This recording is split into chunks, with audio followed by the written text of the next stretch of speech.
Very good afternoon.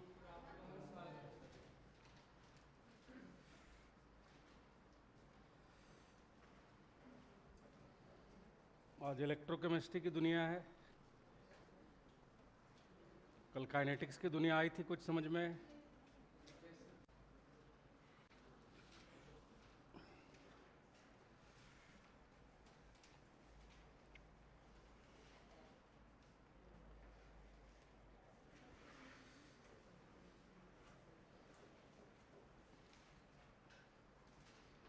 कब तक की क्लास है आप लोगों की?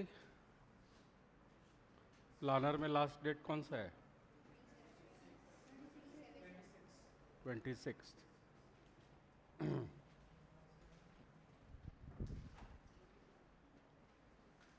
और नीट है 7th।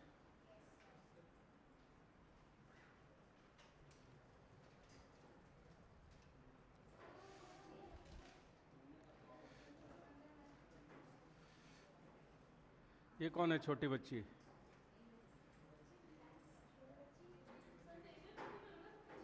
अच्छा,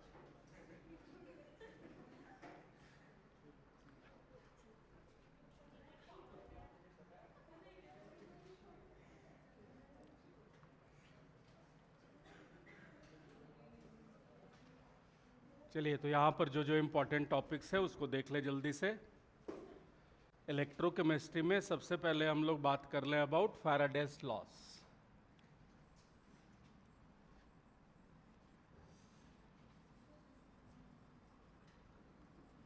Faraday's laws of electrolysis.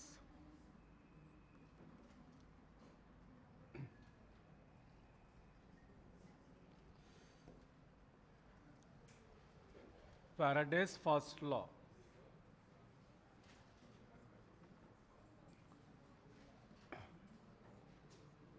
ये क्या बताता है हमें? The mass of the substance deposited at the electrode is directly proportional to quantity of charge that is passed through the electrode. Mass of the substance deposited at the electrode is directly proportional to quantity of charge that is passed through the electrode. और m, this is equal to zq. z क्या होता है यहां पर? Electrochemical equivalent.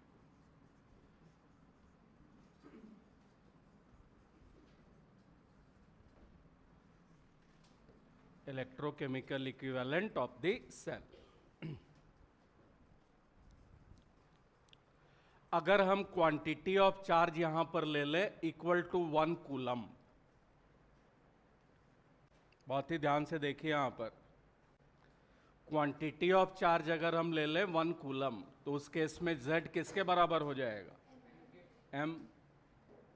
तो electrochemical equivalent इसको define कैसे करते हैं? The mass of the substance deposited bye 1 coulomb of charge. 1 coulomb charge जो भी मास डिपॉजिट करेगा वो इलेक्ट्रोकेमिकल इक्विवेलेंट होगा एलिमेंट का। ठीक है, लिख लीजिए इसको। Z is the mass deposited. Z is the mass deposited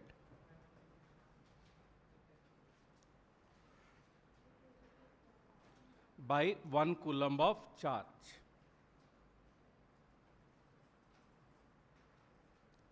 तो 1 कूलम चार्ज जो भी मास डिपॉजिट करेगा वो इलेक्ट्रोकेमिकल इक्विवेलेंट के बराबर होगा। और यहीं पर अगर क्वांटिटी ऑफ चार्ज 1 कूलम की जगह पर हम ले ले 1 फैराडे, क्वांटिटी ऑफ चार्ज अगर हम ले ले 1 फैराडे तो उस केस में जो मास डिपॉजिट होता है इसको क्या बोलते हैं? Equivalent mass, that is chemical equivalent of the element. लिख लीजिए। and the mass deposited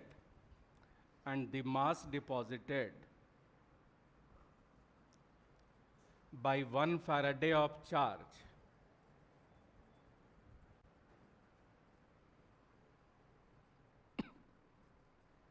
is equal to equivalent mass, the mass deposited by 1 Faraday of charge is equal to equivalent mass. तो 1 coulomb charge जो मास deposit करेगा वो Z के बराबर होगा, 1 Faraday charge जो मास डिपॉजिट करेगा वो इक्विवेलेंट मास के बराबर होगा। इक्विवेलेंट मास ये क्या होता है? Equivalent mass, this is molar mass divided by n factor और वैलेंसी फैक्टर। जैसे equivalent mass of sodium, this will be equal to atomic mass of sodium divided by valency of sodium. Sodium का valency क्या होता है? 1। वैसे equivalent mass of magnesium, this will be atomic mass of magnesium divided by valency. Equivalent mass of aluminium, atomic mass is 27, valency is 3, 9.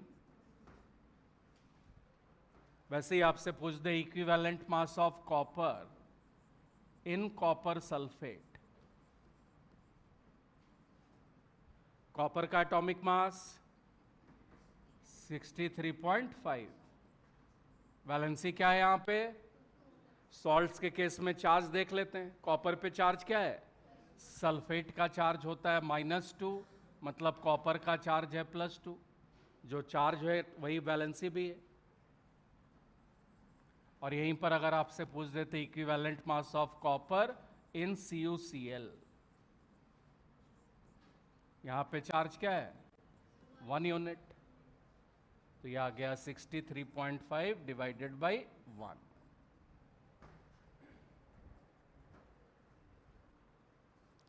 सबको आई बात समझ में?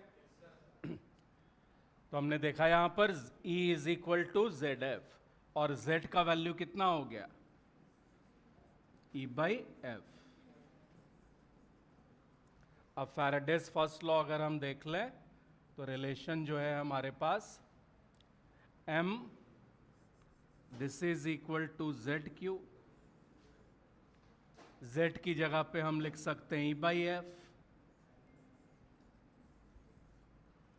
And quantity of charge in coulomb, this is current in amperes multiplied by time in seconds.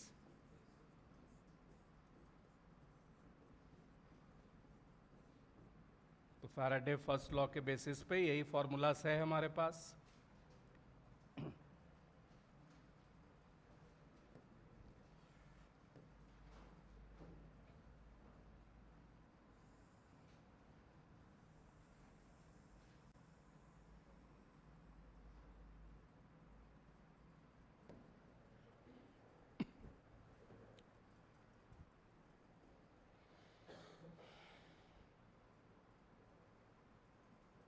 सबको आ गया समझ में?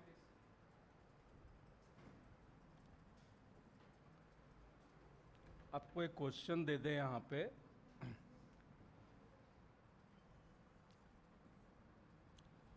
Find the mass of aluminium deposited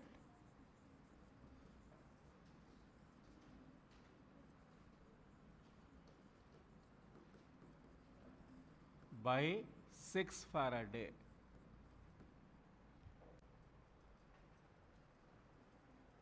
बस देखते जाइए यहां पर, फैराडेज फर्स्ट लॉ अप्लाई कर लें। M, this is equal to E/FQ, equivalent mass of aluminium कितना होता है? 27/3, 9। क्वांटिटी ऑफ चार्ज कितना ले रहे हैं? 6 फैराडे, ये आ गया 54 ग्राम्स। हो गया आसानी से। इसी क्वेश्चन को हम इक्वेशन लिख करके भी कर सकते थे। जैसे हम लिख दें एल्यूमिनियम के लिए इक्वेशन क्या बनेगा? Al3 plus 3 electrons gives aluminium, यही होगा। 1 मोल ऑफ एल्यूमिनियम डिपॉजिट होने के लिए कितना मोल्स इलेक्ट्रॉन्स का चाहिए? 3 मोल्स। 1 मोल ऑफ इलेक्ट्रॉन का चार्ज होता है 1 फैराडे, तो 3 मोल्स ऑफ इलेक्ट्रॉन्स का चार्ज कितना है?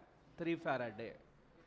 तो अगर 3 फैराडे चार्ज हम लेते हैं तो उस केस में एल्यूमिनियम का कितना डिपॉजिट होगा? 1 मोल। और 1 मोल का जो मास होता है वही एटॉमिक मास होता है या मोलर मास होता है? एल्यूमिनियम का एटॉमिक मास 27। तो 3 Faraday charge will deposit 27 grams of aluminium. So 6 Faraday will deposit, यहाँ पे 2 से मल्टीप्लाई हुआ तो यहाँ पे 2 से मल्टीप्लाई होगा, 54 grams. दोनों तरीका आ गया समझ में?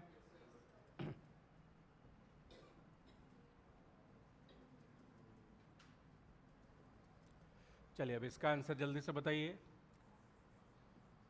Find the quantity of charge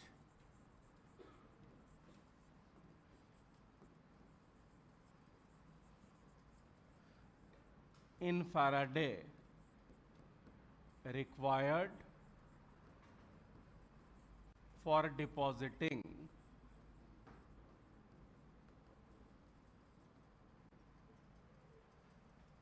48 grams of magnesium.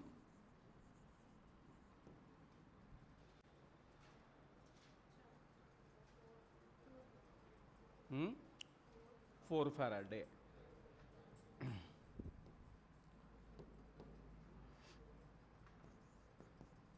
फिर से फैराडेज फर्स्ट लॉ अप्लाई कर लिए. m is equal to E by F Q. यहाँ तो क्वांटिटी ऑफ चार्ज निकालना है या क्यू निकालना है? क्यू निकालने के लिए हो गया Q, this is equal to M F by, value रख दीजिए. मास कितना चाहिए? 48 ग्राम्स.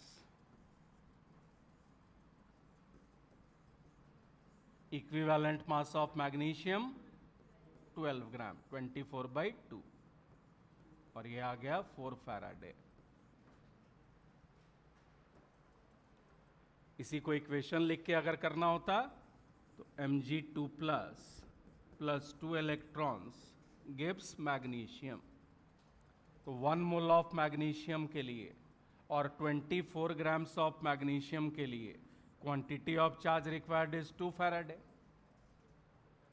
तो 48 ग्राम्स ऑफ मैग्नीशियम के लिए quantity of charge required will be 4 Faraday.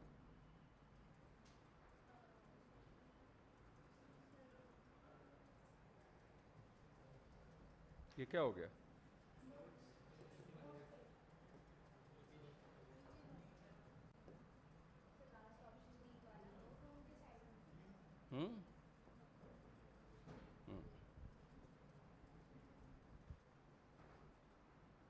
ठीक. अब आ जाइए फैराडे सेकेंड लॉ.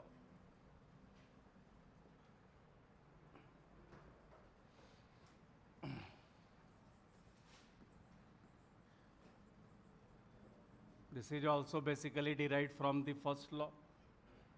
हम मान लें कि हमारे पास 2 इलेक्ट्रोड्स हैं which are connected in series.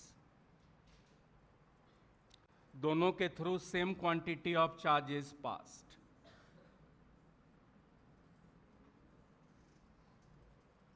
Same quantity of charge is pass through 2 electrodes connected in series.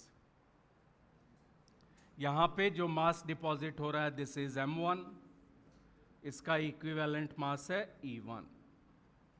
यहां पर जो मास डिपॉजिट हो रहा है m2, इसका इक्विवेलेंट मास है E2. Now apply Faraday's first law.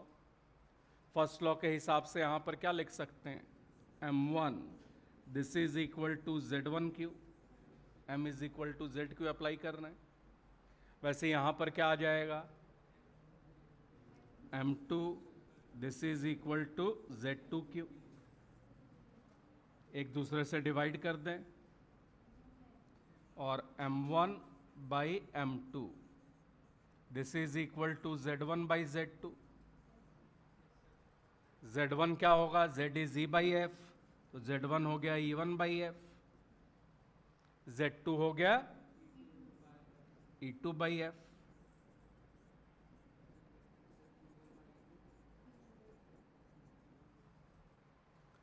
So whenever same quantity of charge will be passed, क्या relation आ जाएगा हमारे पास, m1 by m2, this will be equal to E1 by E2.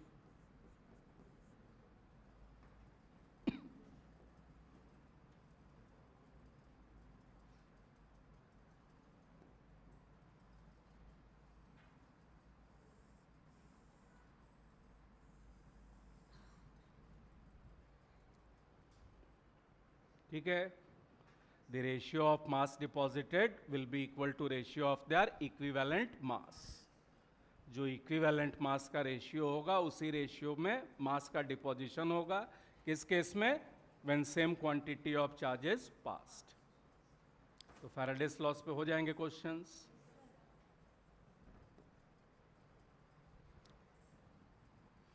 अब हम लोग बात कर ले यहां पर कंडक्टेंस.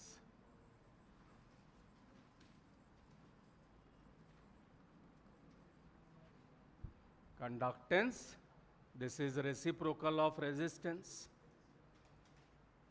इलेक्ट्रिसिटी के फ्लो में जो बाधा उत्पन्न करे वो होता है रेजिस्टेंस, और इलेक्ट्रिसिटी के फ्लो में जो फैसिलिटेट करे दैट इज कंडक्टेंस.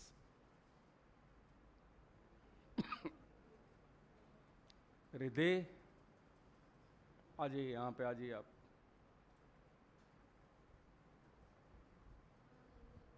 गर्मी नहीं लगेगी, फैन चल रहा है, आ जाओ.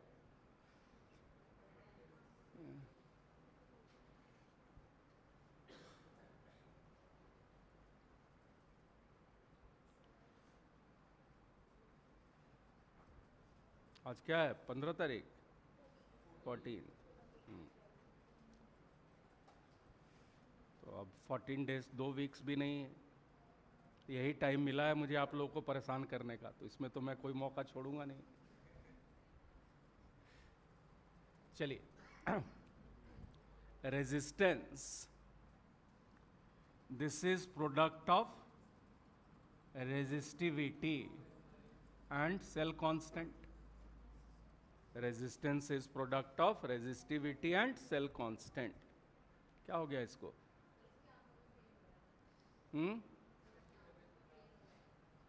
आंखों में पेन, ठीक है, लेट जाइए, लेट जाइए आप. Resistance is product of resistivity and cell constant. अब सबका अगर हम रेसिप्रोकल ले लें यहां पर, तो यह आ जाएगा 1 by R, this is equal to 1 by rho to 1 by L by A. Reciprocal of resistance is conductance, reciprocal of resistivity is conductivity kappa, divided by cell constant.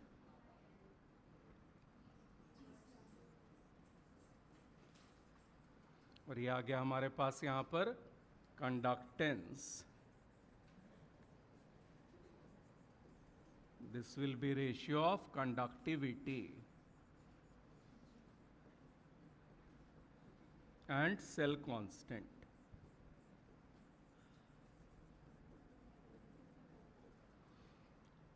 तो कंडक्टेंस, कंडक्टिविटी, सेल कांस्टेंट, इन तीनों में से 2 का value पता है तो तीसरे का वैल्यू निकाल सकते हैं.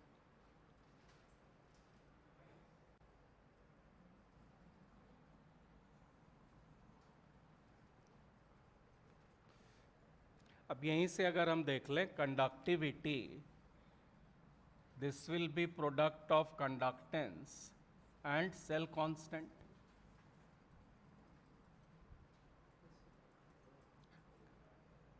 कंडक्टिविटी को कैसे डिफाइन करेंगे?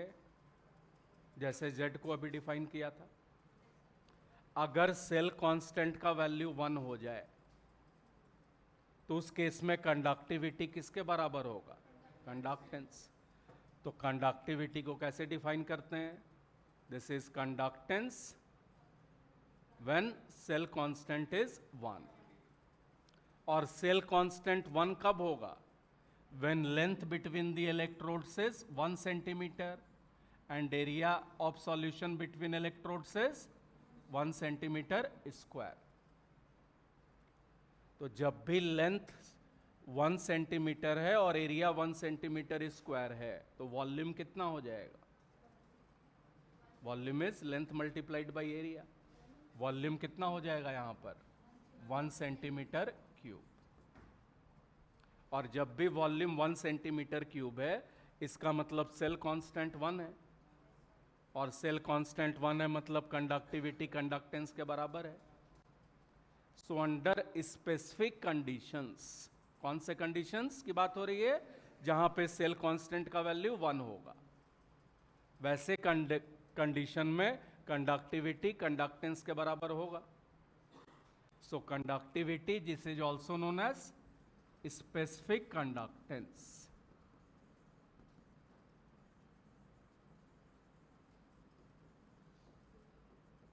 और this is conductance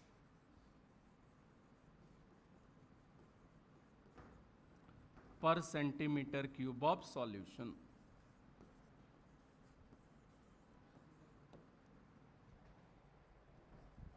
conductivity is conductance per centimetre cube of solution. हर सेंटीमीटर क्यूब का जो कंडक्टेंस होता है उसी को हम कंडक्टिविटी बोलते हैं। तो अगर 10 सेंटीमीटर क्यूब सॉल्यूशन का है तो टोटल कंडक्टेंस कितना होगा?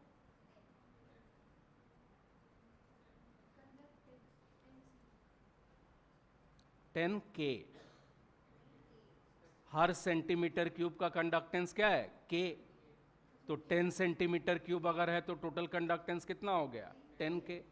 और 20 सेंटीमीटर क्यूब सॉल्यूशन का है तो टोटल कंडक्टेंस कितना हो गया? अगर 20 सेंटीमीटर क्यूब है सॉल्यूशन का तो टोटल कंडक्टेंस कितना हो गया? वी के। So for V centimeter cube, total conductance, this will be K into V.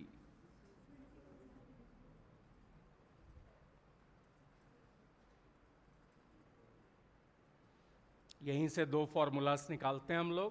Müller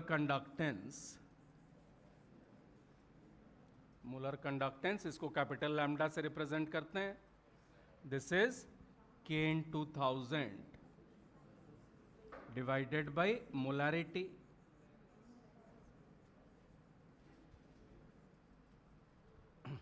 and equivalent conductance,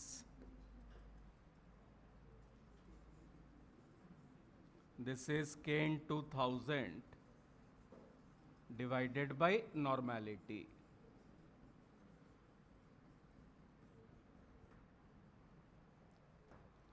molar conductance का यूनिट क्या होगा? या क्या बोल रहे हैं? के का यूनिट क्या होता है? Ohm inverse centimetre inverse. Molarity moles divided by volume. Length का डायमेंशन क्या लेके चल रहे हैं हम यहाँ पर? सेंटीमीटर। तो यहाँ पे क्या लिख देंगे? मोलैरिटी और मोल्स पर सेंटीमीटर क्यूब। यही हो गया मोलैरिटी के लिए। तो मोलर कंडक्टेंस का यूनिट क्या आ गया? ओम इनवर्स सेंटीमीटर स्क्वायर पर मोल।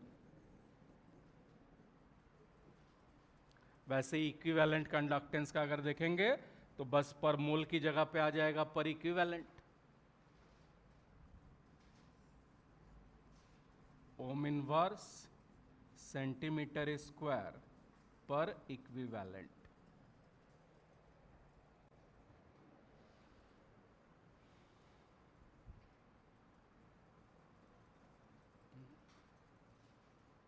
यहाँ से जो नोट्स बनेगा ये बिल्कुल प्रिसाइज होगा और छोटा सा बनेगा।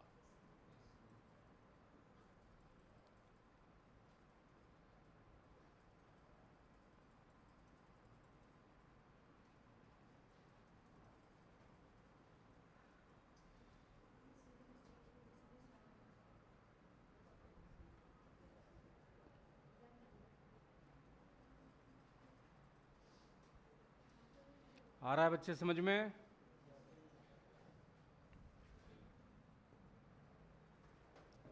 चलिए, फैक्टर्स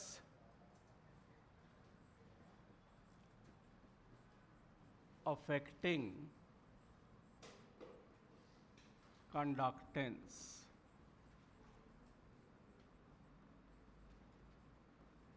यहाँ पर कौन से कंडक्टेंस की बात करते हैं हम? Electrolytic conductance. और इलेक्ट्रोलिटिक कंडक्टेंस किसके कारण से होता है? Due to ions. जितना ज़्यादा आयंस होगा उतना ज़्यादा कंडक्टेंस, या जितना ज़्यादा आयंस का मोबिलिटी होगा या जितना ज़्यादा आयंस का स्पीड होगा उतना ज़्यादा कंडक्टेंस। तो कंडक्टेंस के लिए दो ही चीज़ों को देखना होता है, आयंस का नंबर बढ़ रहा है तो कंडक्टेंस बढ़ेगा, या आयंस का स्पीड बढ़ रहा है तो कंडक्टेंस बढ़ेगा। फैक्टर्स में सबसे पहला nature of the electrolyte.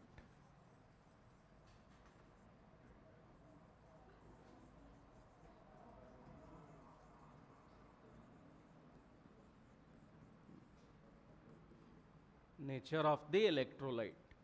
Electrolyte के नेचर पे कैसे डिपेंड करेगा? इलेक्ट्रोलाइट स्ट्रांग है या वीक है? स्ट्रांग इलेक्ट्रोलाइट है तो ज़्यादा आयंस बनाएगा, वीक इलेक्ट्रोलाइट है तो कम आयंस बनाएगा। तो स्ट्रांग इलेक्ट्रोलाइट्स का कंडक्टेंस ज़्यादा होगा। Second, forces of interaction.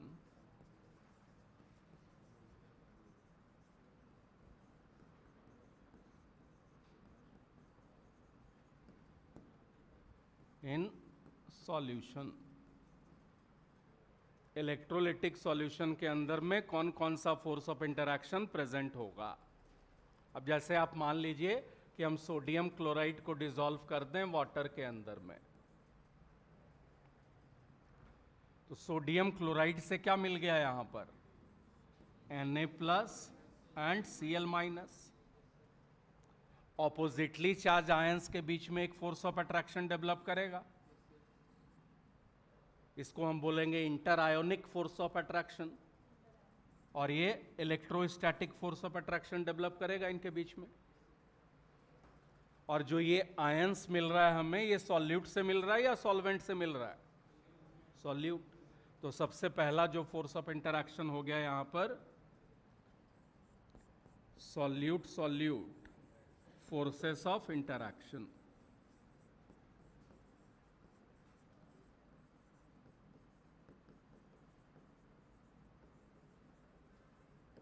which will also be known as interionic forces of attraction.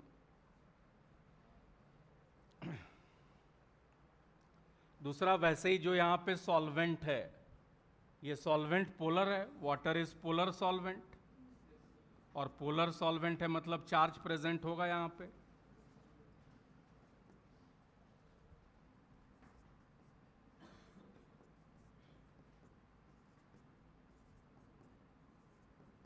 तो यहां पर इनके बीच में भी एक फोर्स ऑफ अट्रैक्शन डेवलप करेगा, जो कि इस पर्टिकुलर केस में क्या है? Hydrogen bond.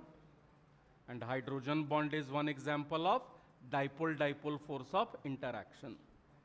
सॉल्वेंट अगर पोलर है तो डाइपोल के फॉर्म में एग्जिस्ट करेगा। दो डाइपोल के बीच का फोर्स ऑफ अट्रैक्शन को बोलते हैं dipole dipole force of attraction. तो दूसरा जो यहां पे फोर्स ऑफ इंटरैक्शन होगा, solvent solvent forces of interaction. Polar solvent में होगा डाइपोल डाइपोल, नॉन पोलर के बीच में होगा लंडन फोर्सेस और डिस्पर्सन फोर्सेस।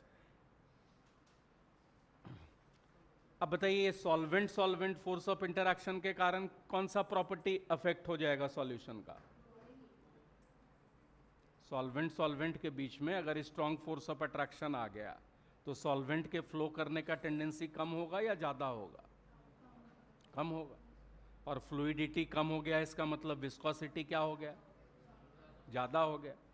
तो ये फोर्स ऑफ इंटरैक्शन क्या डिसाइड करेगा? Viscosity of solution. जितना ज़्यादा solvent solvent force of attraction होगा, सॉल्यूशन उतना ज़्यादा विस्कस होगा।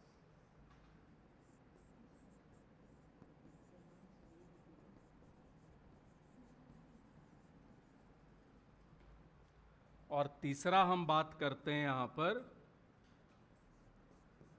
Solute solvent forces of interaction.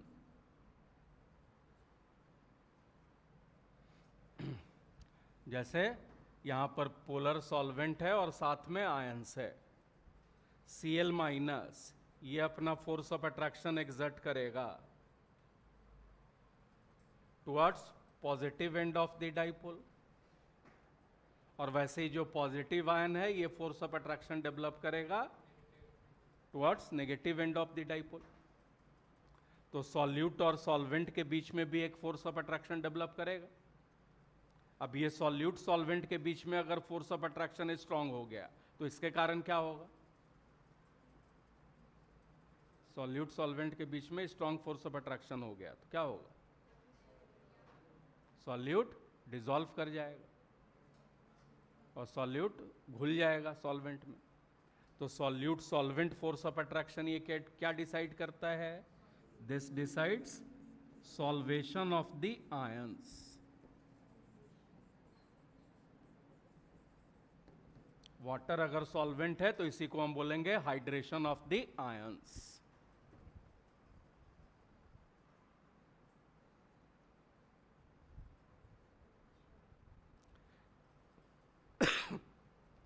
इन तीनों में से कोई सा भी फोर्स ऑफ अट्रैक्शन डेवलप कर जाए, इसके कारण आयनिक मोबिलिटी बढ़ेगा या कम होगा? कम हो जाएगा। सॉल्वेंट पर ही तैयार करके जाना है उसको, सॉल्वेंट का ही स्पीड डिसाइड करेगा आयंस कितना स्पीड से जा रहा है। तो कोई सा भी फोर्स ऑफ अट्रैक्शन डेवलप कर जाए, इसके कारण आयनिक मोबिलिटी विल डिक्रीज और conductance will decrease. So conductance, this will be inversely proportional to forces of interaction.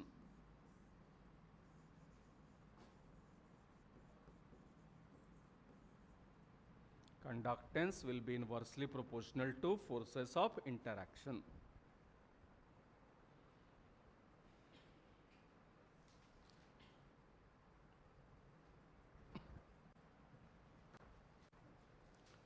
तीसरे फैक्टर पर हम लोग आ जाएं।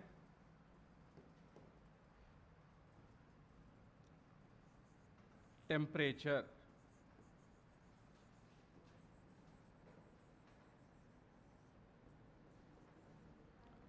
टेम्परेचर अगर बढ़ा दें तो क्या होगा? हर तरीके का फोर्स ऑफ अट्रैक्शन या हर तरीके का बॉन्ड टूटने लगेगा, हर तरीके का फोर्स ऑफ अट्रैक्शन कम होगा, and kinetic energy of the ions will increase और mobility of the ions will increase. तो जैसे जैसे टेम्परेचर बढ़ाएंगे आयंस का मोबिलिटी बढ़ रहा है, मतलब कंडक्टेंस भी बढ़ेगा। So conductance will be directly proportional to temperature. Conductance will be directly proportional to temperature. Last and most important factor,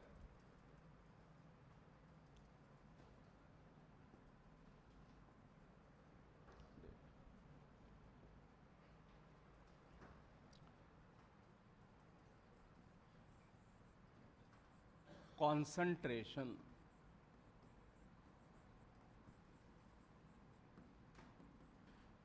concentration इसमें लिख लीजिए, conductance of both strong and weak electrolytes. Conductance of both strong and weak electrolytes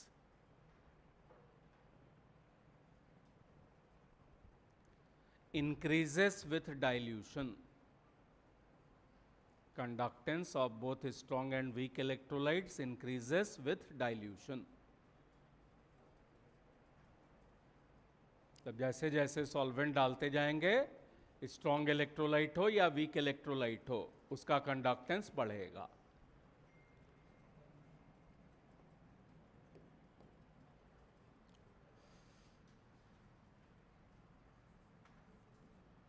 Why conductance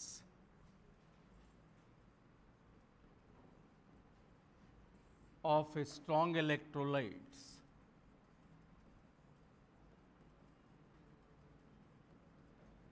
increases with dilution?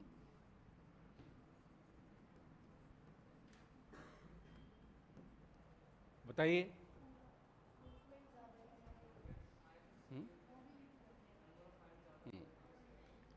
अगर हम solvent add कर दिए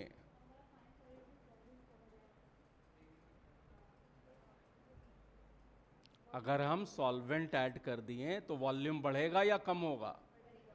बढ़ेगा। और volume बढ़ गया इसका मतलब आयंस के बीच का डिस्टेंस ऑफ सेपरेशन बढ़ गया।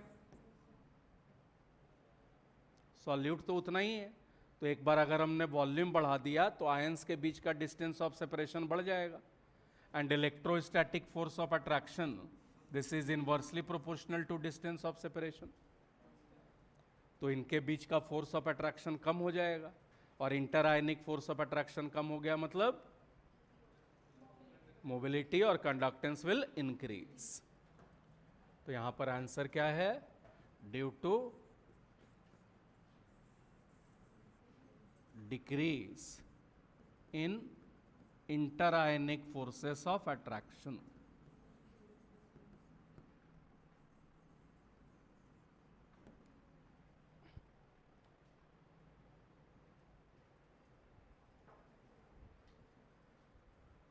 समझ गए? स्ट्रॉन्ग इलेक्ट्रोलाइट्स का कंडक्टेंस मैक्सिमम पॉसिबल कब होगा बच्चे? सॉल्यूशन को डाइल्यूट करने से कंडक्टेंस बढ़ रहा है, तो मैक्सिमम पॉसिबल डाइल्यूशन हमने कर दिया, और इनफाइनाइट डाइल्यूशन अगर हम कर दें तो वहां पे conductance will B maximum. The relationship between conductance of a strong electrolyte with concentration. This was given by Debye, Huckel, Onsager equation. Debye, Huckel, Onsager equation. Maximum possible conductance कब होता है? Molar conductance at particular concentration. This is equal to molar conductance at infinite dilution, that is when concentration will tend to become 0, minus B root C. Molar conductance at particular concentration will be equal to molar conductance at 0 concentration minus B root C. Maximum possible conductance यहीं पर होगा। Here B is a Debye-Huckel constant which depends on viscosity.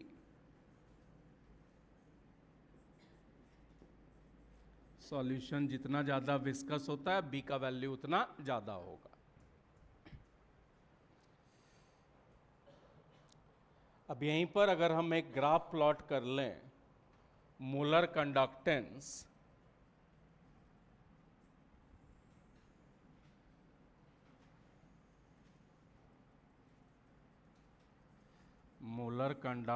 Eight particular concentration, इसको ले लें Y axis में, और root सी इसको ले लें एक्स एक्सिस में। Molar conductance at particular concentration इसको वाई एक्सिस में ले लिए, रूट सी इसको एक्स एक्सिस में ले लिए, तो यहां पर एक equation Y is equal to M X plus C के फॉर्म में आ गया। तो जब भी हम ग्राफ प्लॉट करेंगे molar conductance versus root C for strong electrolytes, will get straight line with negative slope, और वाई इंटरसेप्ट का वैल्यू क्या दे देगा? Molar conductance at 0 concentration. यहां पर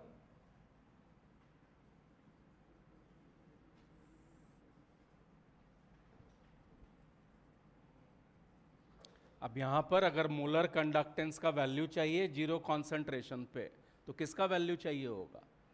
वाई इंटरसेप्ट का।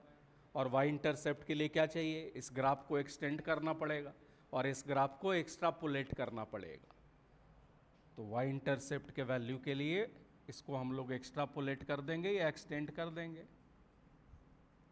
अब यहां पर जो ये वैल्यू मिला, this is molar conductance at 0 concentration. Slope का वैल्यू कितना है यहां पे? Minus B. So molar conductance at infinite dilution और molar conductance at 0 concentration for strong electrolytes can be calculated by extrapolation method. Y intercept का value आ जाएगा और ग्राफ प्लॉट करके हम निकाल सकते हैं. This is applicable for strong electrolyte.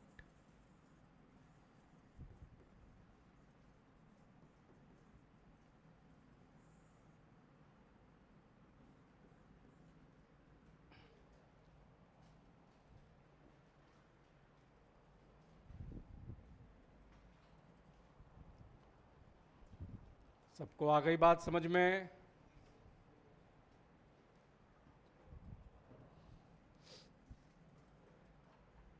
दूसरे क्वेश्चन पे आ जाएं. Why molar conductance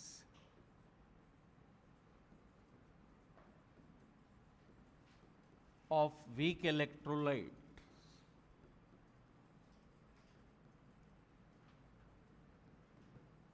increases with dilution.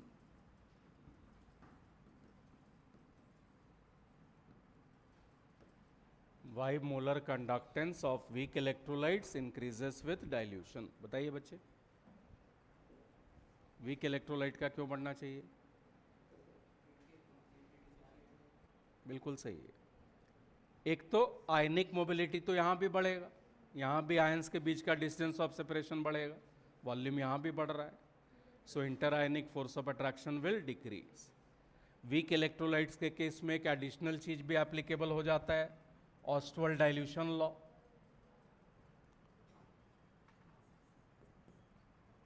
Alpha this is equal to under root K by C. Alpha होता है डिग्री ऑफ डिसोसिएशन.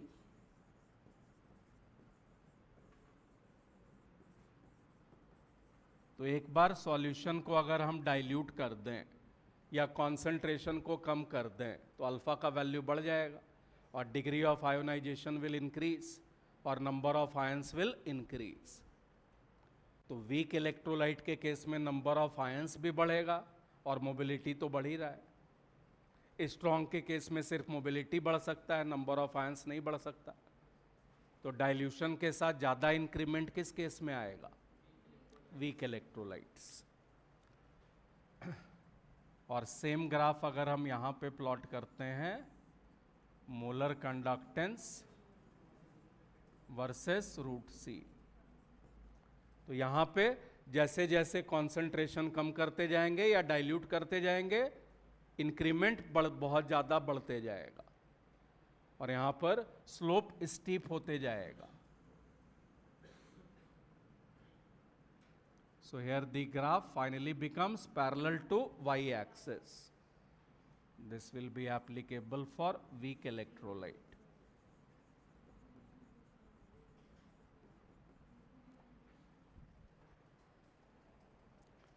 तो यहाँ पर अगर हमें मोलर कंडक्टेंस चाहिए जीरो कॉन्सेंट्रेशन पर या इनफाइनाइट डाइल्यूशन पर, मोलर कंडक्टेंस जीरो कॉन्सेंट्रेशन या इनफाइनाइट डाइल्यूशन पे चाहिए, मतलब वाई इंटरसेप्ट का वैल्यू चाहिए. यहाँ पे ग्राफ को एक्सटेंड करेंगे तो वाई इंटरसेप्ट का वैल्यू आएगा? नहीं आएगा. सो molar conductance at infinite dilution for weak electrolytes can not be found by extrapolation method. Clear? तो क्या क्या पढ़ लिया हमने यहाँ पर? स्ट्रॉन्ग इलेक्ट्रोलाइट हो या वीक इलेक्ट्रोलाइट हो, दोनों का कंडक्टेंस डाइल्यूशन के साथ बढ़ेगा, मगर ज़्यादा इंक्रीमेंट किस केस में आएगा? For weak electrolytes. और दूसरी बात, वीक इलेक्ट्रोलाइट का मोलर कंडक्टेंस इनफाइनाइट डाइल्यूशन पर हम ग्राफिकल मेथड से या एक्सट्रापोलेशन मेथड से नहीं निकाल पाएंगे. कंडक्टिविटी और स्पेसिफिक कंडक्टेंस ये डाइल्यूशन के साथ बढ़ता है या कम होता है? क्या? कंडक्टिविटी और स्पेसिफिक कंडक्टेंस कापा ये डाइल्यूशन के साथ बढ़ता है या कम होता है?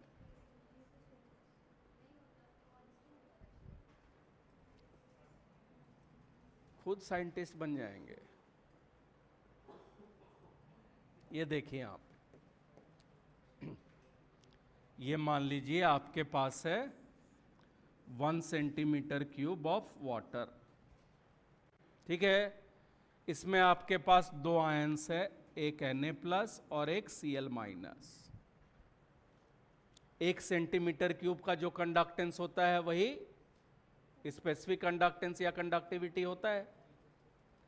तो यहां पे जो भी टोटल कंडक्टेंस आएगा वो कंडक्टिविटी होगा। यहां पर कंडक्टेंस कितने आयंस के कारण है? 2। अब देखिए, सपोज हम इसी में ऐड कर दें 99 सेंटीमीटर क्यूब ऑफ वाटर, तो अब यहां पर सॉल्यूशन का वॉल्यूम कितना हो गया? 100 centimetre cube. Number of ions कितने हैं? 2 ही हैं। सॉल्यूट में तो कोई चेंज किया नहीं हमने, या इलेक्ट्रोलाइट में तो कोई चेंज किया नहीं, तो अभी भी हमारे पास एक सोडियम आयन है और एक क्लोराइड आयन है। अब 100 सेंटीमीटर क्यूब के लिए कितने आयंस हैं?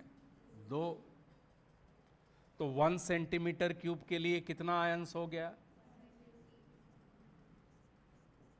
2/100। तो अगर हम सॉल्यूशन को डाइल्यूट कर दें या सॉल्वेंट ऐड कर दें, तो per centimetre cube number of ions कम होगा या बढ़ेगा? कम होगा। और per centimetre cube number of ions कम हो गया मतलब स्पेसिफिक कंडक्टेंस क्या हो गया? कम हो गया। तो हर तरीके का कंडक्टेंस डाइल्यूशन के साथ बढ़ता है, मगर स्पेसिफिक कंडक्टेंस या कंडक्टिविटी अगर पूछ दिया तो वो डाइल्यूशन के साथ कम होगा। लिख लीजिए इसको। कंडक्टिविटी और स्पेसिफिक कंडक्टेंस, कंडक्टिविटी और specific conductance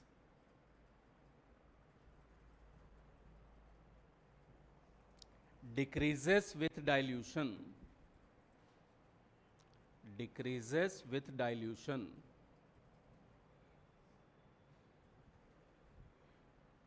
because number of ions per centimeter cube, because number of ions per centimeter cube will decrease.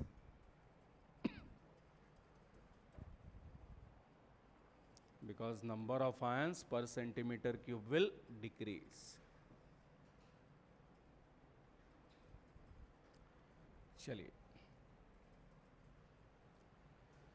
तो हमने देख लिया मोलर कंडक्टेंस वीक इलेक्ट्रोलाइट्स का इनफाइनाइट डाइल्यूशन पे हम नहीं निकाल सकते ग्राफिकल मेथड से, तो फिर कैसे निकालते हैं? बहुत ही प्यारा सा नाम साइंटिस्ट का,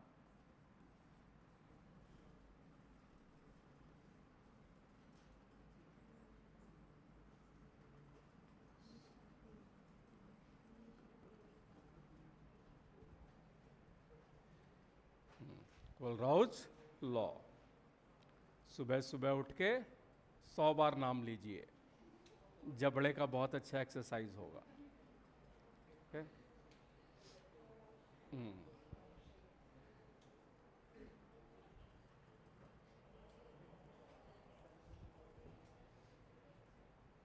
क्या बोलता है ये?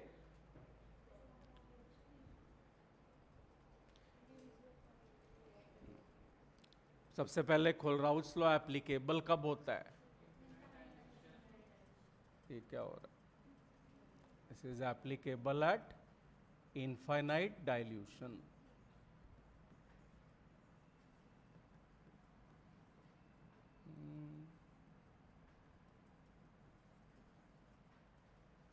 और एक बार इनफाइनाइट डाइल्यूशन हो गया मतलब आयंस के बीच का डिस्टेंस ऑफ सेपरेशन कितना हो गया? बढ़ गया। मतलब कितना हो गया? इनफाइनाइट। और आयंस के बीच का डिस्टेंस ऑफ सेपरेशन इनफाइनाइट हो गया, तो electrostatic force of attraction ions के बीच का क्या हो गया? फिर ये गड़बड़ होने लगा।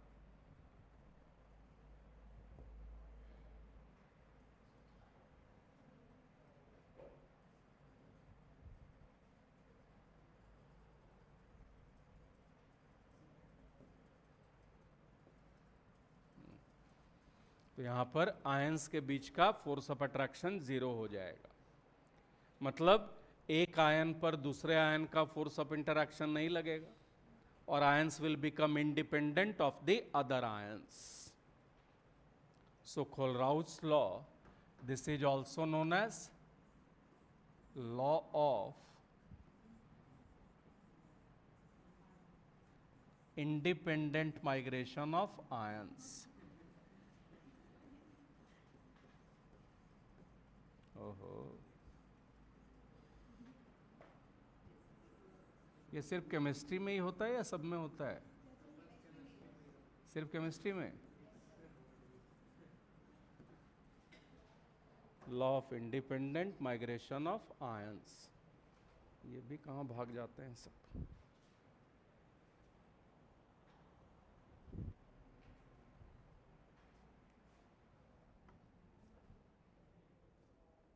अरविंद,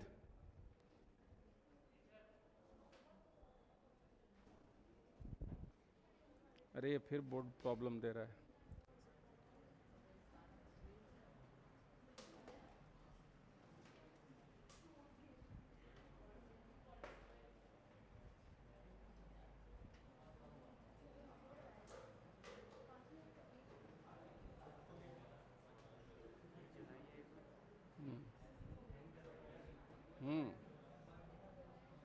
चलिए,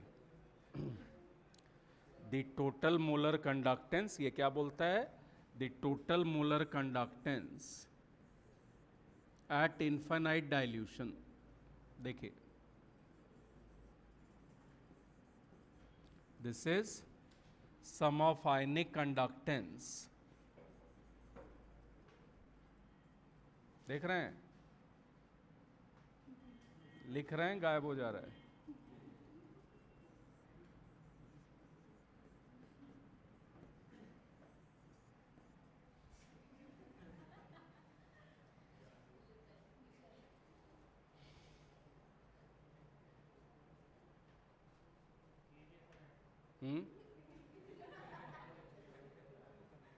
नहीं होगा ठीक।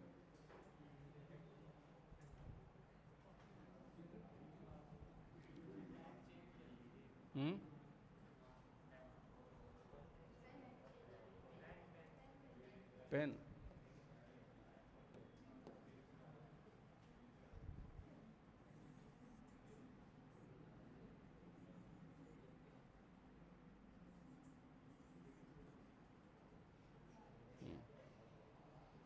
ये क्या बताता है हमें?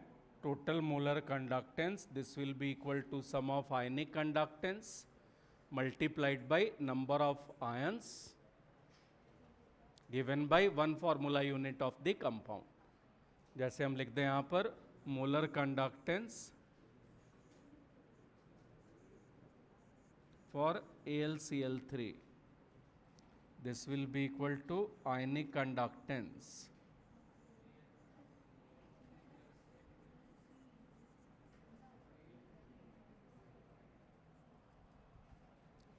plus 3 times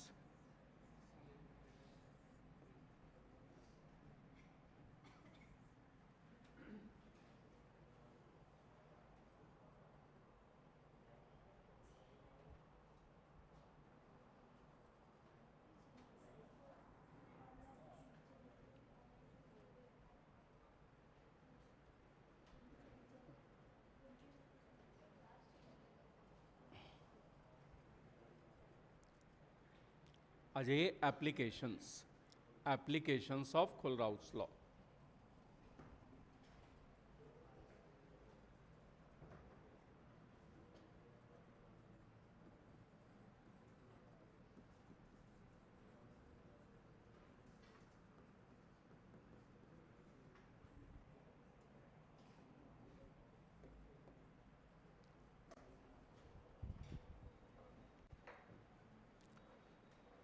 सबसे पहला, finding ionic conductance.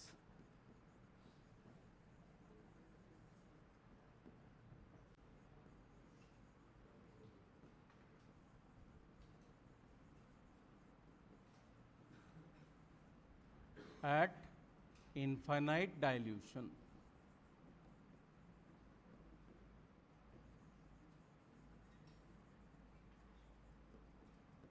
Finding ionic conductance at infinite dilution.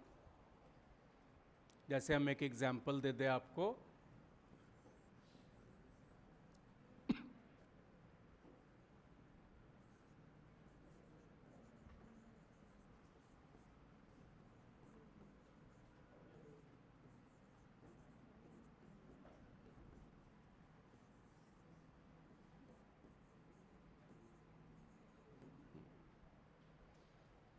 Suppose आपको दिया है molar conductance at 0 concentration for barium chloride, इसका वैल्यू दिया है x। मोलर कंडक्टेंस और ionic conductance of barium ions ये दिया हुआ है y। आपसे पूछ दिया आयनिक कंडक्टेंस क्लोराइड आयंस का क्या होगा eight infinite dilution.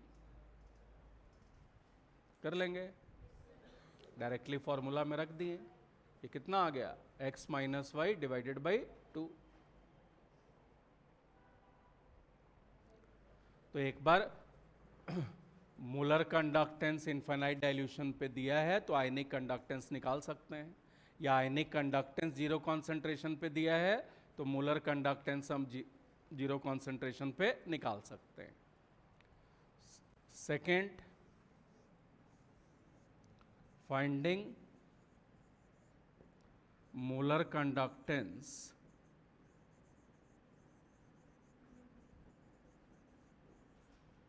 at infinite dilution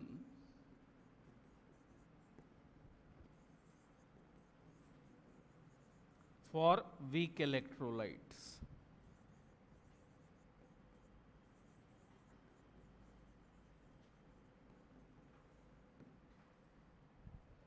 Finding molar conductance at infinite dilution for weak electrolytes।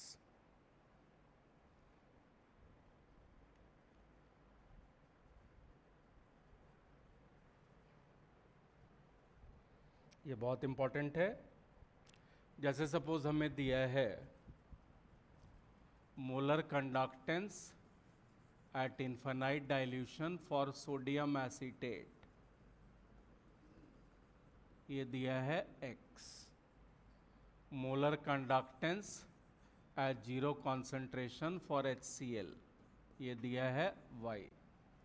And molar conductance at 0 concentration for NaCl, ये दिया है z।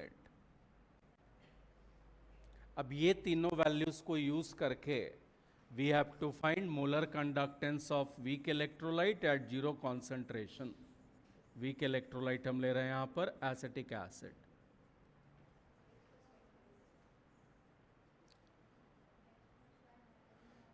कोलराउस लॉ अप्लाई कर लेंगे, law of independent migration of ions. Acetic acid का molar conductance चाहिए, acetic acid में ions कौन से चाहिए, एक एसीटेट आयन और एक H+ आयन, इन्हीं दोनों का सम चाहिए। यहां से क्या मिल रहा है हमें, यहां से मिल गया CH3CO- Na+, यहां से मिल गया H+ प्लस Cl- और NaCl से मिल गया Na+ प्लस Cl-। अगर हम इन दोनों को ऐड कर दें, यहां पर फर्स्ट और सेकंड इक्वेशन ऐड कर दिए तो जो चाहिए था ये तो मिल गया हमें। एक्स्ट्रा में क्या आ गया हमारे पास, NaCl, ये एक्स्ट्रा आ गया तो इसको हटाना पड़ेगा और इसके लिए थर्ड इक्वेशन को सब्ट्रैक्ट करना पड़ेगा। तो अगर हम कर दें यहां पर first plus second minus third, तो ये सब तो खत्म ही हो गया, बस यही दोनों का सम रह गया विच इज एसिटिक एसिड। तो आंसर क्या आ गया यहां पर, x + y - z। सबको आ गई बात समझ में?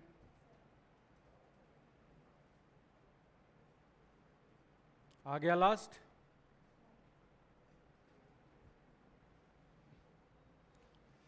किसका किसका मार्क्स अच्छा आया था क्रैश कोर्स में?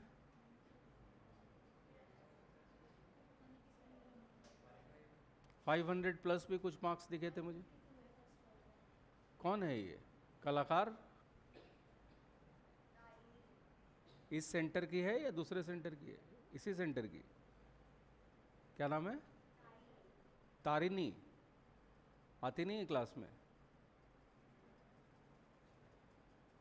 तो 552 से 652 में कैसे पहुंचेगी? दोनों। और किसका क्लास में जो बच्चे आ रहे हैं उनमें बेस्ट किसका है?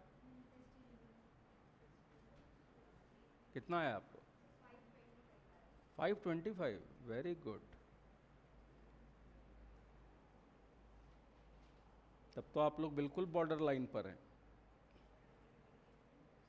स्टीव, क्या मार्क्स आए? सही नहीं आ रहा है, ले आइए सही।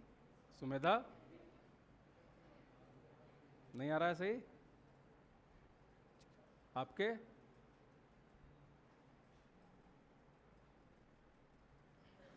अक्कू का कितना आ रहा है?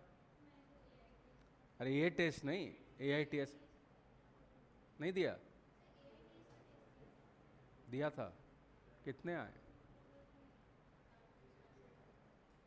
कैसे होगा? देखिए कहाँ पे मार्क्स कम हो रहे हैं।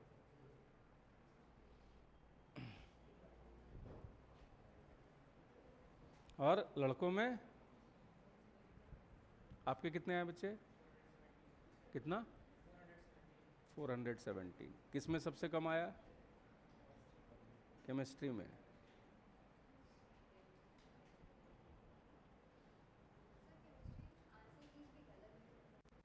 तो मुझे दिखा दिया कीजिए ना, क्योंकि क्रैश कोर्स पूरे पैन इंडिया में मेनली इसी सेंटर पे चल रहा है।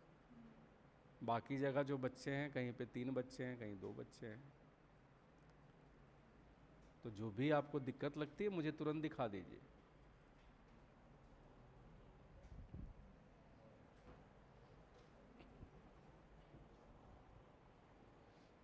मगर रिजल्ट आना चाहिए।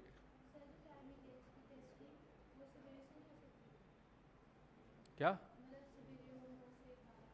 क्यों, और कोई टेस्ट देते हैं? एलन का कितने बजे से?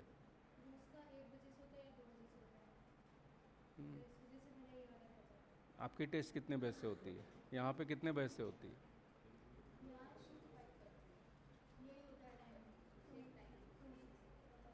9 से 12 हो जाए तो दे देंगे आप? ठीक है, मैं बात करता हूँ।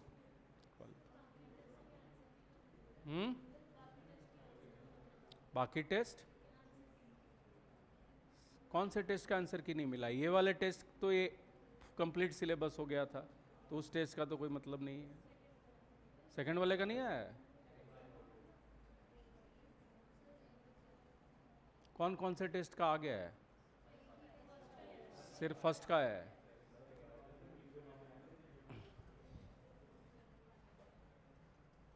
चलिए तीसरे एप्लीकेशन पर आइए। फाइंडिंग डिग्री ऑफ डिसोसिएशन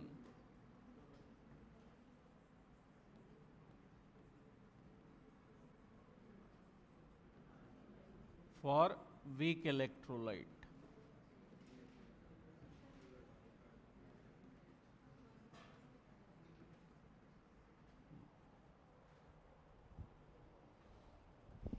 और अल्फा का वैल्यू हमें निकालना है।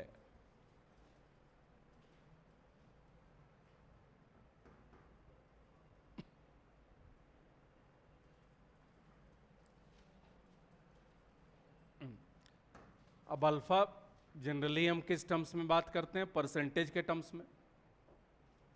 परसेंटेज के टर्म्स में अल्फा आपको बताना है। जैसे आपने सपोज मैंने बोल दिया degree of dissociation of weak electrolyte is 2%, तो इसको कैसे लिखेंगे? 2/100। ठीक है, यहाँ पे परसेंटेज के टर्म्स में निकाल रहे हैं। अब परसेंटेज के टर्म्स में मैक्सिमम कितना परसेंट डिसोसिएट कर सकता है? 100। मैक्सिमम पॉसिबल कितना हो सकता है परसेंटेज के टर्म्स में? 100। जो मैक्सिमम पॉसिबल हो सकता है उसको कहाँ पे लिखना है? डिनोमिनेटर। और 100 पार्ट्स में एक्चुअली में कितने पार्ट्स का हो रहा है? 2। तो एक्चुअली में जो होता है उसको न्यूमरेटर में, और जो मैक्सिमम पॉसिबल है उसको डिनोमिनेटर में। वैसे ही अगर हमें डिग्री ऑफ डिसोसिएशन निकालना है मोलर कंडक्टेंस के टर्म्स में, तो मैक्सिमम पॉसिबल जो होगा उसको डिनोमिनेटर में लिखना है। मैक्सिमम पॉसिबल मोलर कंडक्टेंस कब अटेन होता है? व्हेन डाइल्यूशन इज इनफाइनाइट और when concentration tends to become 0। तो यहां पे डिनोमिनेटर में लिख देंगे मोलर कंडक्टेंस एट 0 कॉन्सेंट्रेशन। और जो मोलर कंडक्टेंस है एक्चुअली में एट अ पर्टिकुलर कॉन्सेंट्रेशन, उसको न्यूमरेटर में यही हो जाएगा। तो molar conductance at particular concentration ये दिया है, molar conductance at zero concentration दिया है, then we can calculate degree of dissociation.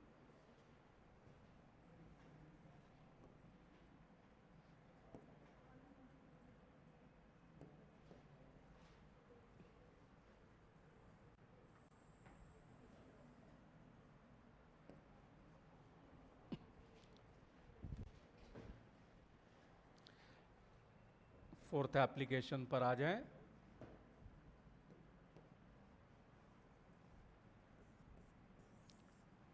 Finding solubility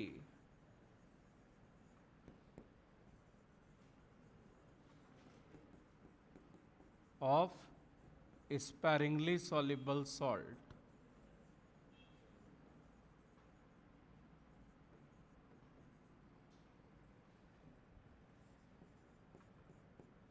at infinite dilution।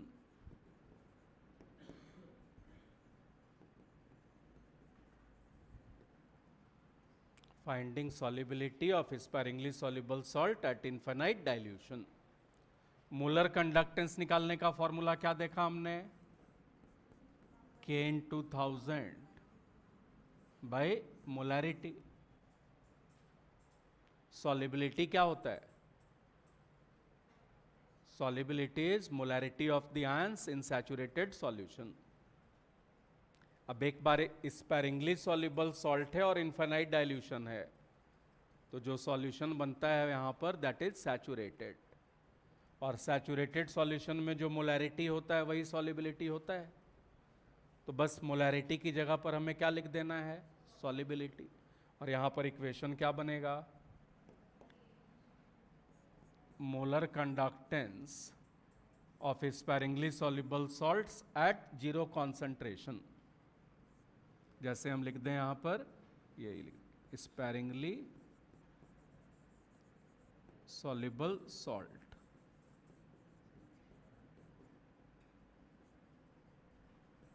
This will be equal to K × 1000 divided by solubility।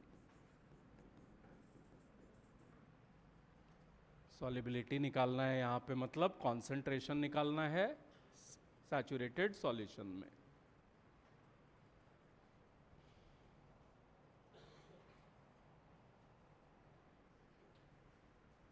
Solution chapter पढ़ लिया आप लोगों ने, यहाँ पे हो गया।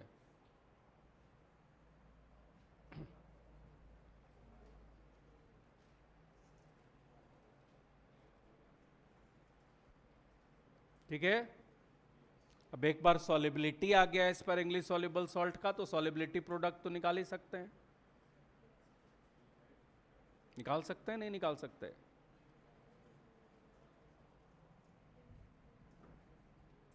जैसे हम आपको दे दें यहां पर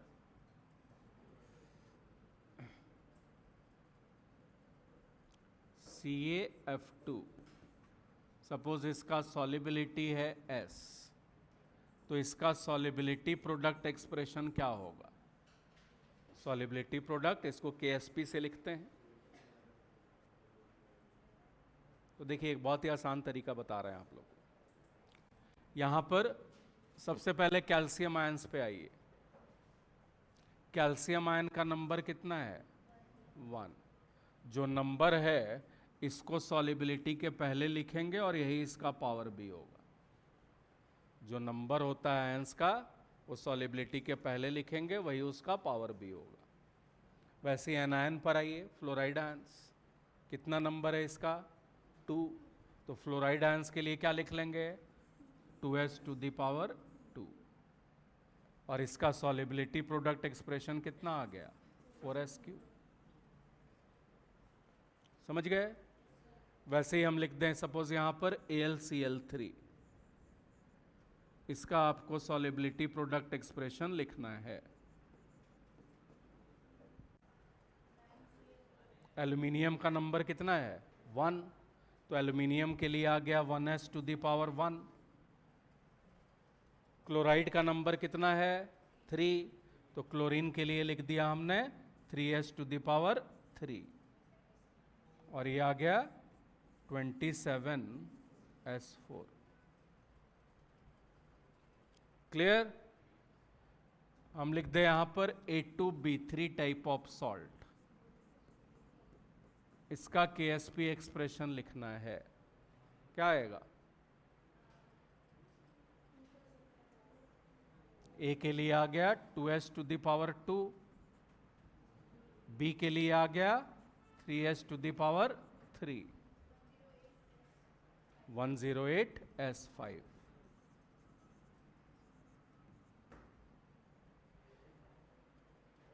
और एक लास्ट हम लिख दें यहां पर AXBY टाइप ऑफ सॉल्ट। ये बहुत बार आ चुका है। इसका KSP एक्सप्रेशन क्या आएगा? XS⁻X YS⁻Y। इसको सॉल्व करेंगे, आ जाएगा X⁻X Y⁻Y S⁻X+Y। ये भी एक जनरल एक्सप्रेशन आ गया।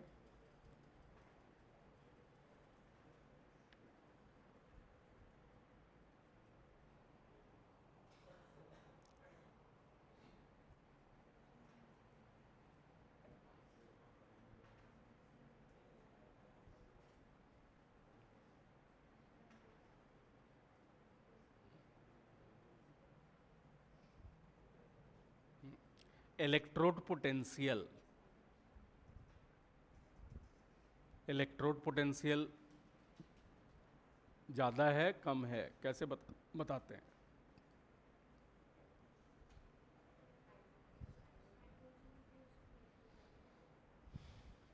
नहीं, ज़्यादा या कम की जब भी बात करनी हो, जैसे मैं आपसे बोल दूं कि ये बच्ची पढ़ने में बहुत अच्छी है और ये ज़्यादा तेज है, तो एक बार ज़्यादा टर्म यूज़ कर दिया तो वहाँ पे किसी के रिस्पेक्ट में बात होनी पड़ेगी कि ज़्यादा मतलब किससे ज़्यादा और कम मतलब किससे कम। तो वैसे ही जब भी हम रिडक्शन पोटेंशियल की बात करेंगे तो वहाँ पे कोई रेफरेंस चाहिए होता है। रेफरेंस किसको लेते हैं? Hydrogen electrode. चलिए आप बताइए बच्चे, रिडक्शन पोटेंशियल क्या होता है? बैठे बैठे पहले बताइए इलेक्ट्रोड पोटेंशियल क्या होता है?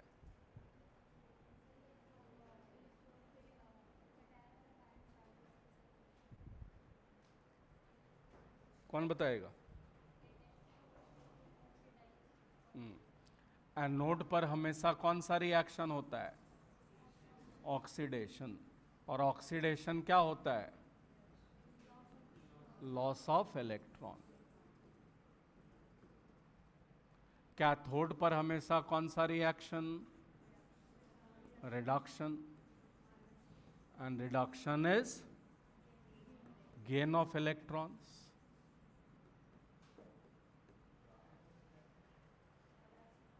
तो इलेक्ट्रोड का काम क्या है? या तो इलेक्ट्रॉन लूज करना या इलेक्ट्रॉन गेन करना। The tendency of the electrode to lose और gain electron, that is electrode potential. Tendency to gain electron is reduction potential. Tendency to lose electron is oxidation potential. ठीक है? Standard reduction potential क्या होता है? Standard conditions क्या होते हैं? Temperature should be 298 kelvin, pressure 1 atmospheres and concentration of the electrolyte should be 1 molar. इन तीनों में से एक भी कंडीशन नहीं है, मतलब स्टैंडर्ड कंडीशंस नहीं है। Application of reduction potential.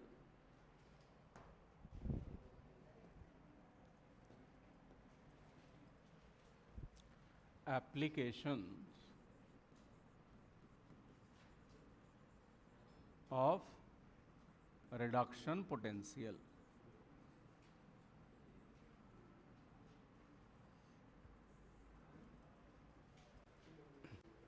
अगर रिडक्शन पोटेंशियल ज़्यादा है तो स्ट्रॉन्ग ऑक्सीडाइजिंग एजेंट होगा या स्ट्रॉन्ग रिड्यूसिंग एजेंट होगा?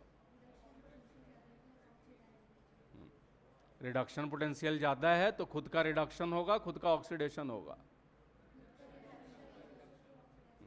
जैसे आपसे बोल दिए कि राणा जी के मार खाने का पोटेंशियल ज़्यादा है, मतलब ये मार खाएंगे। वैसे ही किसी का रिडक्शन पोटेंशियल ज़्यादा है, मतलब उसका रिडक्शन होगा, और खुद का रिडक्शन मतलब oxidising agent. So strength of oxidising agent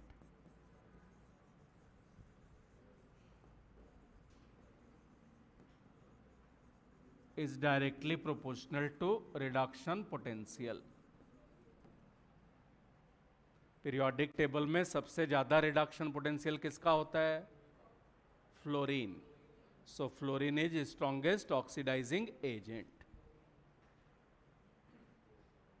वैसे strength of oxidising agent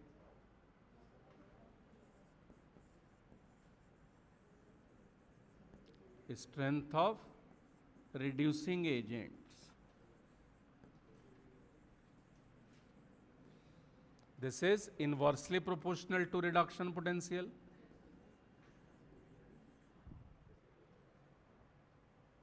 strength of reducing agent is inversely proportional to reduction potential। तो जिसका रिडक्शन पोटेंशियल कम है वो क्या होगा?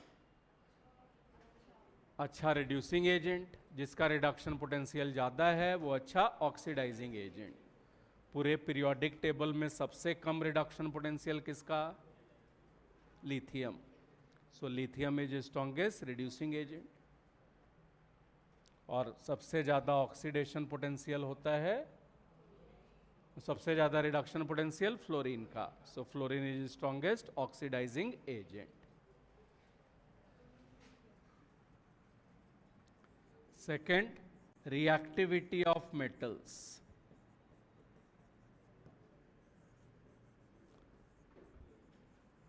मेटल्स को अगर रिएक्ट करना है तो उसको रिड्यूसिंग एजेंट की तरह काम करना है या ऑक्सीडाइजिंग एजेंट की तरह? मेटल्स आर इलेक्ट्रोपॉजिटिव और electronegative. So metals will have to be converted to positive ion, और मेटल पॉजिटिव आयन में कन्वर्ट हो रहा है मतलब खुद का ऑक्सीडेशन, और खुद का ऑक्सीडेशन इसका मतलब क्या हो गया? Reducing agent. तो जितना अच्छा रिड्यूसिंग एजेंट होगा मेटल उतना ज़्यादा रिएक्टिव, और अच्छा रिड्यूसिंग एजेंट होने के लिए क्या होना चाहिए? रिडक्शन पोटेंशियल कम। सो मोर रिएक्टिव मेटल्स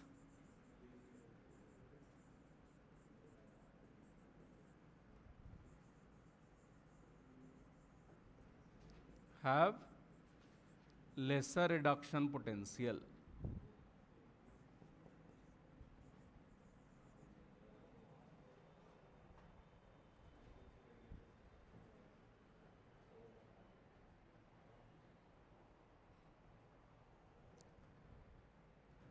तीसरा हम लोग बात करते हैं यहां पर स्पॉन्टेनिटी ऑफ सेल रिएक्शन।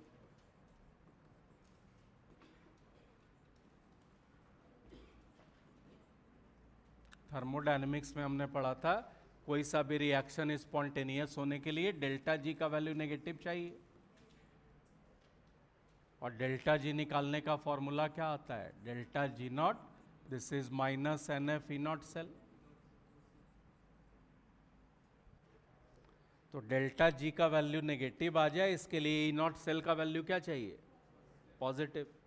तो कोई सा भी सेल रिएक्शन स्पॉन्टेनियस तभी होगा when E naught cell standard electrode potential ये क्या होता है? Reduction potential of cathode minus reduction potential of anode. इसका वैल्यू पॉजिटिव में होना चाहिए, और इसका वैल्यू पॉजिटिव में कब आएगा? when reduction potential of cathode is greater than reduction potential of anode.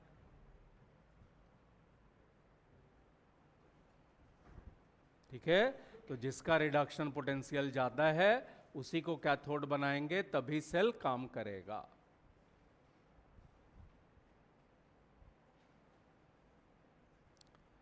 Dilute acid से हाइड्रोजन गैस रिलीज हो जाए। तो डाइल्यूट एसिड से हमें क्या मिलता है? H plus. H प्लस अगर ये इलेक्ट्रॉन गेन करेगा तो हाइड्रोजन गैस बाहर निकलेगा। तो डाइल्यूट एसिड से हाइड्रोजन गैस बाहर निकलने के लिए हाइड्रोजन का रिडक्शन होना पड़ेगा, और हाइड्रोजन का रिडक्शन होने के लिए जो साथ वाला एलिमेंट है उसका क्या होना पड़ेगा? ऑक्सीडेशन। और साथ वाले एलिमेंट का ऑक्सीडेशन होने के लिए उसका रिडक्शन पोटेंशियल हाइड्रोजन से कम होना पड़ेगा या ज्यादा होना पड़ेगा?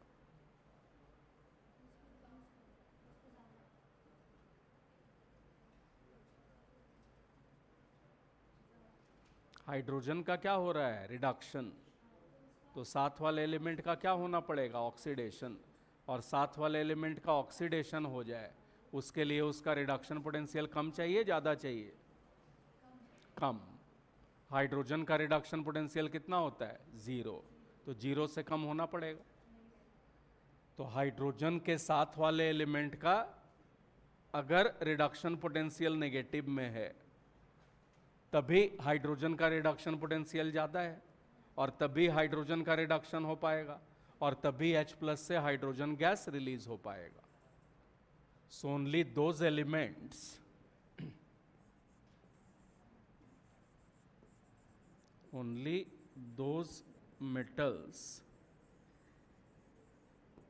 evolves hydrogen from dilute acid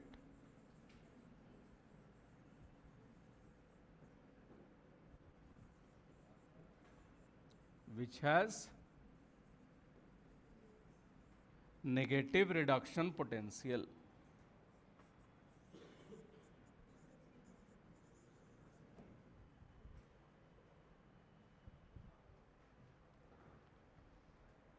अगर रिडक्शन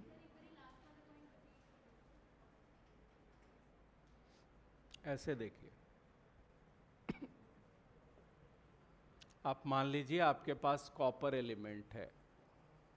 कॉपर का रिडक्शन पोटेंशियल ये होता है plus 0.34 volt, Cu2 plus 2 copper. Hydrogen का रिडक्शन पोटेंशियल ये होता है 0 वोल्ट। जिसका रिडक्शन पोटेंशियल ज़्यादा होगा उसी का रिडक्शन होगा। तो यहाँ पे रिडक्शन किसका होगा? कॉपर का या हाइड्रोजन का? कॉपर का। मतलब कैथोड पर ये रिएक्शन होगा, और कैथोड पर यहाँ पर कॉपर मेटल का डिपोजिशन होगा। ठीक है। यहीं पे सपोज हम ले लिए कोई एक ऐसा मेटल ले लिए जिसका रिडक्शन पोटेंशियल है -0.74 वोल्ट, जिंक है ये, और साथ में हमारे पास है हाइड्रोजन जिसका रिडक्शन पोटेंशियल है 0 वोल्ट। अब यहाँ पे रिडक्शन किसका होगा? मतलब कैथोड पे क्या रिएक्शन होगा? H plus plus electron. ठीक है। तो डाइल्यूट एसिड से हाइड्रोजन गैस रिलीज हो जाए उसके लिए हाइड्रोजन का रिडक्शन होना पड़ेगा, और हाइड्रोजन का रिडक्शन कब होगा? जब हाइड्रोजन का रिडक्शन पोटेंशियल ज़्यादा होगा। जिसका रिडक्शन पोटेंशियल ज़्यादा उसी का रिडक्शन होना है, और हाइड्रोजन का रिडक्शन पोटेंशियल ज़्यादा मतलब जो इसके साथ वाला एलिमेंट है उसका रिडक्शन पोटेंशियल हाइड्रोजन से कम। हाइड्रोजन से कम मतलब 0 से कम, मतलब negative. So most of the transition elements do not evolve hydrogen from dilute acid. क्यों? क्योंकि उनका रिडक्शन पोटेंशियल पॉजिटिव में होता है। समझ गए? अब घर पे आप लोग क्या क्या कर लेंगे? PYQs तो करेंगे ही, मगर यहाँ पर NCERT बहुत इंपॉर्टेंट है। NCERT से जो चीज़ों को आप लोग देख लेंगे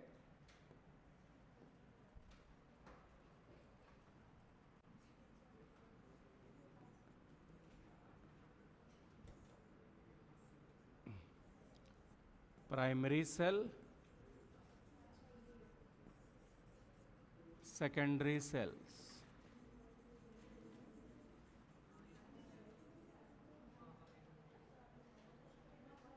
अब इसमें जैसे लेड स्टोरेज बैटरी बहुत इंपॉर्टेंट है, पीवाईक्यू करेंगे तो आ जाएगा। मतलब बेसिकली याद क्या होना चाहिए आपको, हर केस में सेल रिएक्शन क्या हो रहा है वो याद होना चाहिए, और एनोड कौन है कैथोड कौन है ये याद होना चाहिए। डायरेक्ट एनसीईआरटी से क्वेश्चंस आते हैं यहां पे। Then corrosion fuel cell.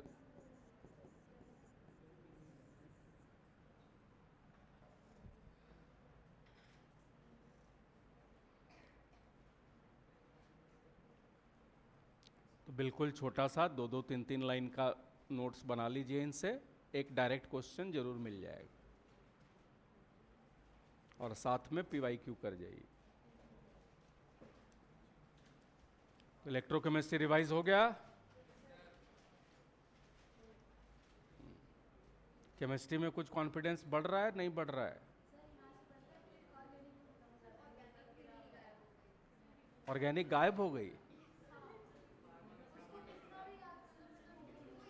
तो एक काम कर लेते हैं ना, कल से एक काम कीजिए, ले आइए ऑर्गेनिक के पीवाईक्यूज ले आइए मेरे पास, जो नहीं हो रहा है आपसे। एक बच्चा डाउट पूछेगा, उससे सबका काम हो जाएगा। हो जा रहे हैं मगर देखना पड़ रहा है, ये बोल रहे हैं।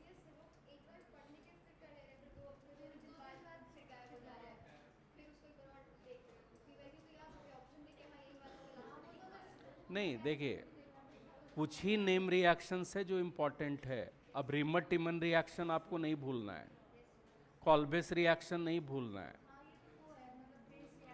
फेनोप्थलीन का फॉर्मेशन ये नहीं भूलना है, वैसे ही वो एस्पिरिन का फॉर्मेशन, डीडीटी का फॉर्मेशन, कुछ कॉमन रिएक्शंस हैं जो कि आपको याद रखना है। मगर इसका ये मतलब नहीं कि सारे रिएक्शंस आप याद रखेंगे, सब कुछ रटने गए तो कुछ नहीं याद रहेगा। तो पीवाईक्यूज कीजिए, उसको जितना करते रहेंगे खुद ब खुद होते रहेगा। मुझे बता दीजिएगा कि सर साइनाइड्स वाले क्वेश्चन भूल रहे हैं या ग्रिग्नार्ड रिएजेंट वाले याद नहीं रहते, तो मैं आपको रिवाइज करा दूंगा।